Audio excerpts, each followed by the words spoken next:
This video has an interesting title, to be honest, but I don't know what they're talking about. There is something hiding inside Earth. I think it's the core, but I don't know.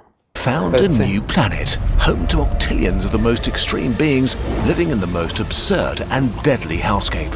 In absolute darkness, crushed by the weight of mountains, starved of oxygen, cooked alive, bathed in acid, salt or radiation. And yet, they live for thousands, perhaps millions of years. It turns out, this planet is not in space, it's inside the crust of Earth. This is the deep biosphere, and we basically learned that it exists yesterday. Its volume is at least twice as large as all the Earth's oceans, home to more microbes than the rest of the entire. Does this mean that gnomes exist? Like small people who come out of caves exist? Planet. Their total biomass is. See, all the time those stories gets proven right, like the dragons and dinosaurs thing. That they believed like dragons were in every culture, and then they found out dinosaurs really existed, and that was just maybe a projection of it. You see, maybe gnomes exist. Dwarfs come out of the mines and kill people. I'm telling you, Is more than 20 times greater than all humans, Science. livestock and animal wildlife. Let's descend into this mad, That's our dwarfs' caves. We should have not seen them. deadly world where none of the rules we thought are mandatory for life apply. Going deeper and deeper.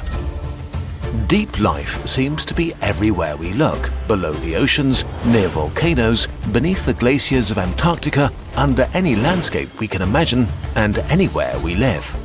We'll use a special duck science drill and start our journey in familiar territory, on land, in the soil where plants grow and animals roam. If Earth were an onion, this is the very top of the very top layer. Soil is a lavish four-way partnership of air, water, minerals and organic matter bathed in endless energy. Life lives in luxury here. Plants exploit this paradise and produce more than 30 times the biomass of all of Earth's animals each year, in a constant cycle of growth and decay. Only a tiny fraction of the biomass is buried deeper in the ground, supplying juicy resources for almost 500 million years. As we dig deeper, most of the air has been squeezed out, and we cross the water table into a zone saturated with groundwater, rich in minerals and some organic matter.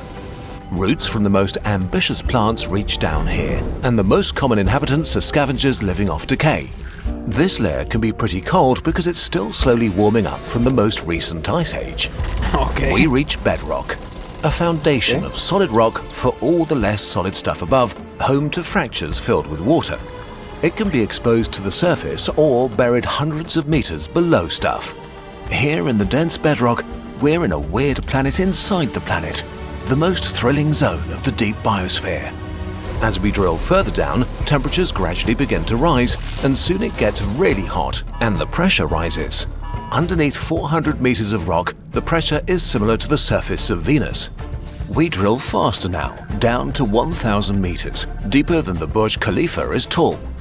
It's about 30 degrees Celsius, and there's almost no free oxygen left. We continue and finally stop almost 4 kilometers down. Above us, pressing solid rock weighing tens of thousands of tons, with pressures as intense as at the bottom of the Mariana Trench. Down here, it's on average 120 degrees Celsius, even hotter if a magma plume is nearby. The heat is a leftover from Earth's formation and from the decay of radioactive elements like thorium and uranium that shower the crust with a constant wave of radioactivity. To make things worse, Okay, that was pretty funny. Did you see that? Uranium? wave of radioactivity. To make things worse, some rocks are mixed with extreme amounts of salt. Hell.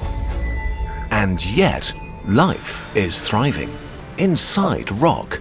If we zoom in, we see that solid rock is not actually solid, it's traversed by cracks, voids and tiny pores. Sandstone, limestone or basalt are so porous that up to 40% of their volume is actually empty space.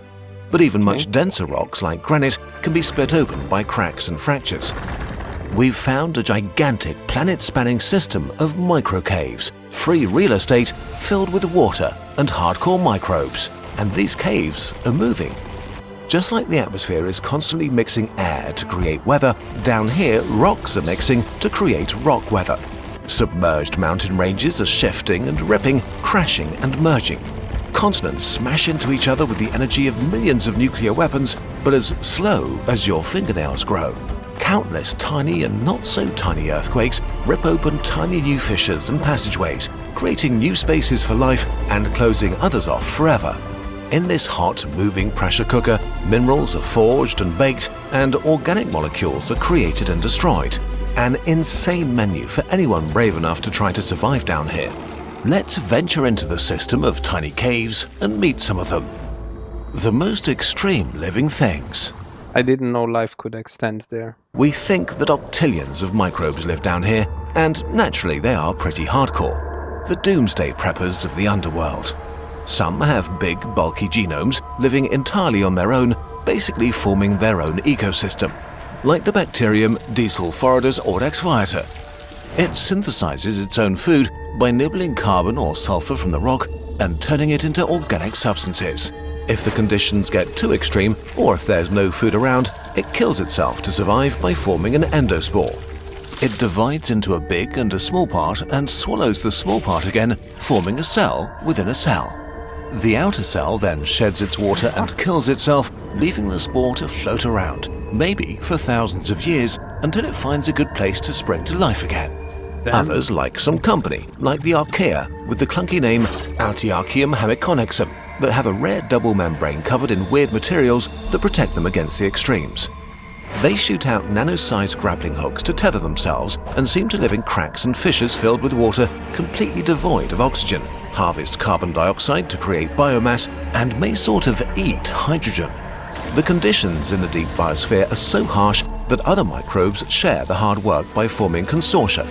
They knit themselves together in a biofilm, a very thin, sticky net that shields them against the extremes. They are miniature cells, crazy. often with a small genome, but each good at one thing. One type of microbe eats methane and excretes its electrons. A second type eats these electrons and converts sulfate into sulfite that's then eaten by a third microbe, and so on. Some eat iron, others use electrons to turn nitrogen or carbon dioxide into biomass. Life down here found ways to use stuff that's poisonous to most animals to make food and energy. But still, life is incredibly hard, and resources and energy are super hard to come by.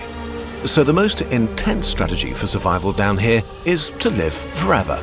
Like monks who've taken a vow of poverty, deep microbes consume very little and conserve their energy.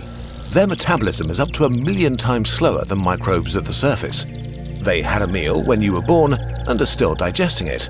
For most of their life, they exist in a slow limbo. Some even slowly cannibalize themselves, until a sudden influx of resources arrives by pure chance, and then they spring into action and reproduce. With this lifestyle, it seems that extreme microbes can live for centuries, maybe even for millions of years. If they're not hunted to death, of course. Because Maybe this gives weight for the idea that we came from space, and those organisms could live inside of a meteorite and then travel for millions of years.